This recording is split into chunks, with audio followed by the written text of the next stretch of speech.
We begins with an explanation of this world with the words, "In the future, the race for immortality will come in three guises. Those are cyborgs, cybernetically enhanced humans, synths, artificially intelligent beings, and hybrids, synthetic beings downloaded with human consciousness.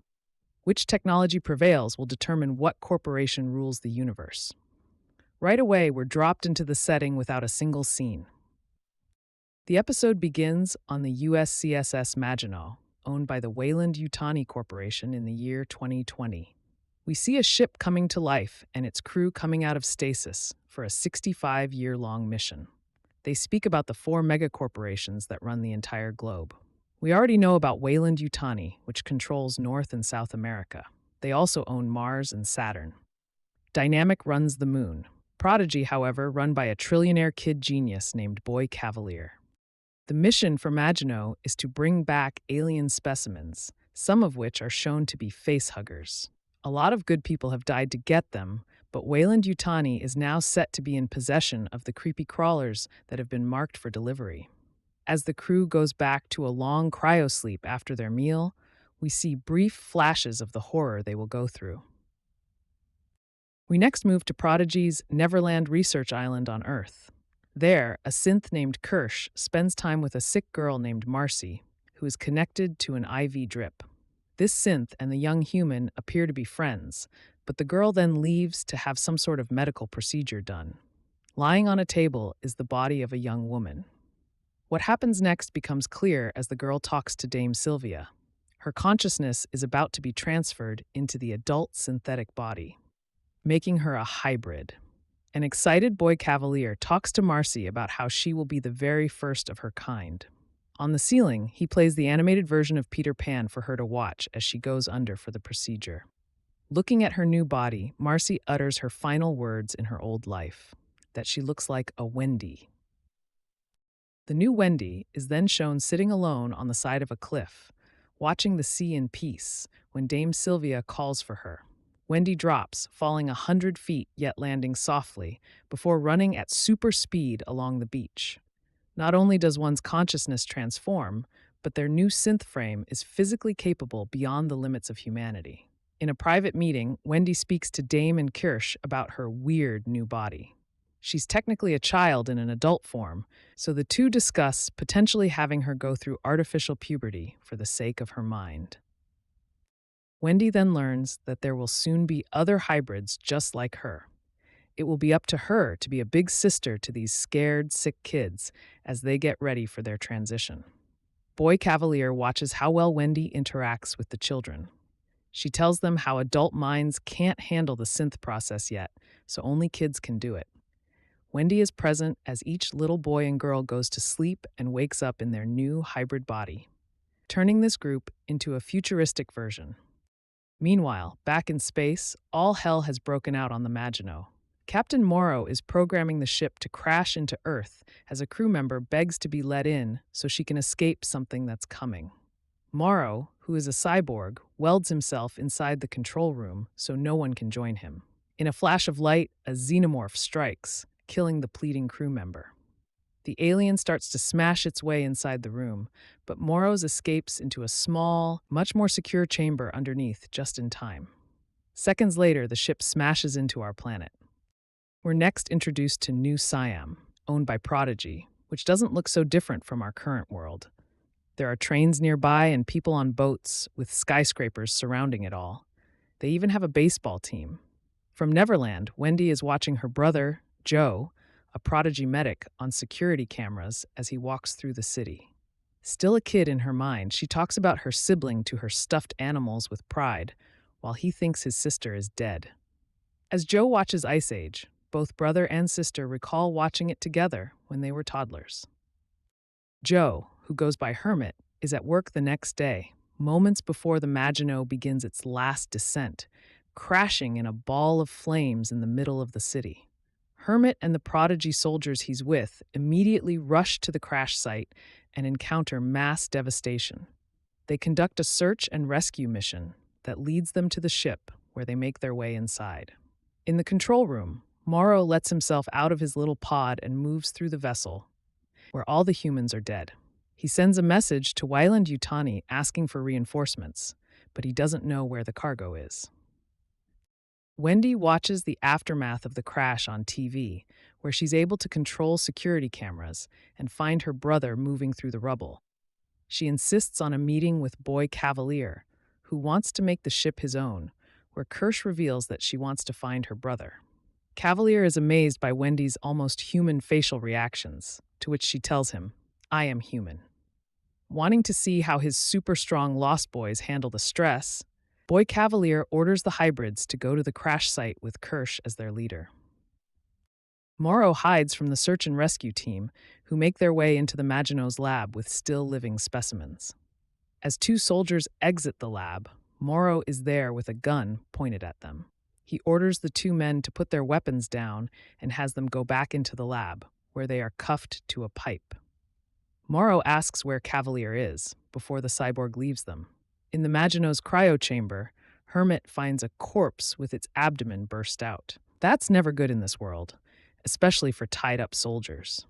One of them, Hoyt, begins to panic when the bug-like creature starts to crawl on his face, before it attaches to his neck and sucks out his blood to death. As the hybrid's ship makes its way to the crash site, Kirsch tells Wendy that humans are food for other animals. They live, and then they die. Wendy doesn't want to hear that, though, because her brother isn't going to die. She's going to save him. Next, we see Hermit and the other surviving rescue team members making their way through the wreckage of the Maginot. They find more of the dead. Moving down a level, none of them notice the xenomorph lurking behind them in the shadows. At Prodigy's Neverland Research Island, Boy Cavalier talks to Dame Sylvia about being in an intelligence race against AI. He wants to speak with someone smarter than him and debate with someone that blows my mind. Maybe the children can be that. At the very least, they won't bore him. On the Prodigy ship approaching the crash site, Wendy tells another hybrid named Slightly about how she has to save her very physically vulnerable brother. She would better hurry, because it's just down to Hermit and two Prodigy rescue team members in a crumbling stairwell. The two soldiers jump from one part of the stairwell to another, with a long drop below them. Hermit hesitates, but he's forced into jumping when the xenomorph reveals itself.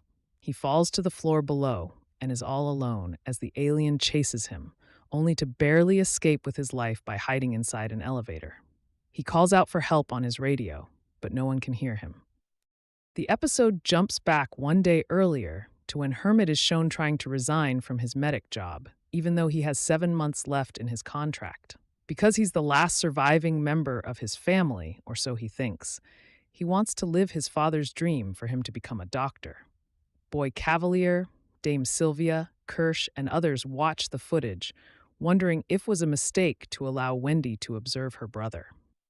During Hermit's conversation with the robot, he drops a line from Ice Age, as Wendy is able to take control and briefly respond to her brother directly, before Hermit's resignation request is ultimately denied.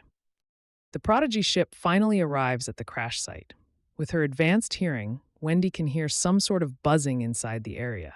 But what could it be? Before she can figure it out, they go inside a tent, where Kirsch talks to the military about what's happening and why the hybrids have been brought in to help handle the situation. Finding a monitor, Wendy is able to locate a security camera that reveals Hermit is still trapped in an elevator. She immediately takes off after him, so Kirsch sends Slightly to join her. Boy Cavalier gets a call from Yutani, who wants her ship back and everything on board. She also wants permission to send her team to recover it, but Cavalier denies her request. When she insists, he lets her know that their arrival would be considered a hostile act, given that the Maginot crashed in Prodigy-owned territory. Boy Cavalier tells his assistant, Adam Ines, that he wants what's on that ship. We know he's going to regret that choice. All the hybrids eventually end up on Maginot, but Wendy and Slightly are way ahead of them. When Kirsch's group starts to show fear, he tells them, "Fear's for animals, and you are not animals." They come across a strange-looking, non-terrestrial plant in a corridor, but while looking for something to capture it with, they also encounter the two alien bugs sucking the blood out of the dead soldiers. Following that, they find another little creepy crawly that attacks them, but they are able to trap it. Wendy and Slightly make it to the stairwell, where they find Hermit's bag and huge claw marks on the wall. Hermit is out of the elevator now and walking along a barren floor when he comes across another member of the rescue team crew. Knocking on a door in a hunt for survivors, they encounter a party of rich people dressed up in costumes from the 1700s. They have no idea what's going on, and they couldn't care less. That quickly changes when the xenomorph shows up and kills the soldier, then flies into the suite and disposes of the guests. Hermit is suddenly alone again as he walks into an apartment full of body parts. The xenomorph jumps on him, but before it can attack, Morrow arrives just in time and shoots with a gun that stuns it into unconsciousness. He does the same to Hermit, then shoots another weapon that covers the xenomorph in a web-like material, allowing him to carry it away. More incoming members of the rescue team come across Morrow and his moving bag. Alarmed, they tell the cyborg to put his hands behind his back. "I'm the least of your problems," he tells them, as the xenomorph breaks free and slices through them, before running off to kill more humans. An unconscious Hermit is dreaming about his family. Hearing someone, he turns around to see Wendy. She knows him, of course, but to Hermit, this woman is a stranger. He talks about his dad, which makes Wendy smile. Wendy and Slightly reveal themselves to be synthetics. Kirsch doesn't care that they found Hermit, though. He's more concerned about them getting to the valuable cargo and securing it. Promising that there will be victims for him to help, Wendy coaxes Hermit into joining them. On their walk out, an excited Slightly tells Hermit about how they are dying kids who had their consciousness transported to synthetic bodies. He also says that Wendy was a girl named Marcy. "That was my sister's name," Hermit says. Because he's still a kid who doesn't know better, a smiling Slightly is too eager to say, "She's your sister." Wendy turns to Hermit and calls him by his real name, Joe, and admits to watching him this entire time. She drops a line from Ice Age, their favorite movie, which gets him to quickly believe her, even though it's too much for him to comprehend at first. He keeps testing Wendy with things that only Marcy would know. She passes every time, and finally, his head drops onto her shoulder, and they embrace. Joe has his little sister back. The group arrives at the alien eggs as something races at them from far off. A xenomorph jumps out and takes Joe, not to kill just yet, but to keep for the facehuggers, so more of its kind can be born.